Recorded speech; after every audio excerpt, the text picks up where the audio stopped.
আসসালামু আলাইকুম বন্ধুরা, আশা করি সবাই ভালো আছেন। অনেক দিন পরে ছুটি পেয়েছি, বাড়ি যাব, প্রিয়জনদের সাথে ঈদ করব। কত আশা স্বপ্ন মনের ভিতরে ঘুরপাক করে। প্রিয় বন্ধুরা, যাওয়ার পথটা হতে পারে সহজ। আমরা একটু আগে যাওয়ার জন্য হয়তোবা দেখা গেছে একটু রিস্কি, যে কোনো ঝুঁকি নিতে খুব সহজে আমরা তৈরি থাকি। কিন্তু মনে রাখতে হবে, একটি দুর্ঘটনা সারা জীবনের কান্না।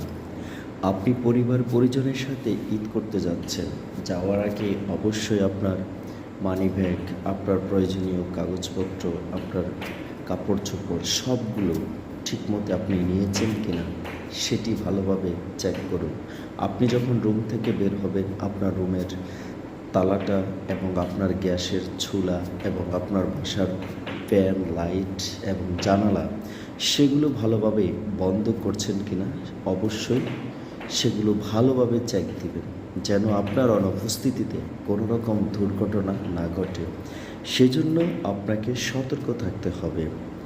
তাই প্রিয় বন্ধুরা, প্রিয়জনদের সাথে ঈদ করার মজাটাই যেন অন্যরকম।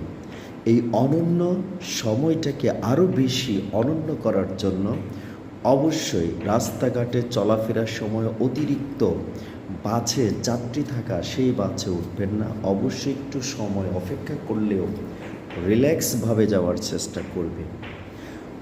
ঘন মন্যতা নিয়ে হতে পারে আপনার ঈদের আনন্দ। সুখময় সময়টাকে কাজে লাগান, নিজেকে স্থির রাখুন। আগাম ঈদ শুভেচ্ছা সবাইকে। ঈদ মোবারক। আসসালামু আলাইকুম।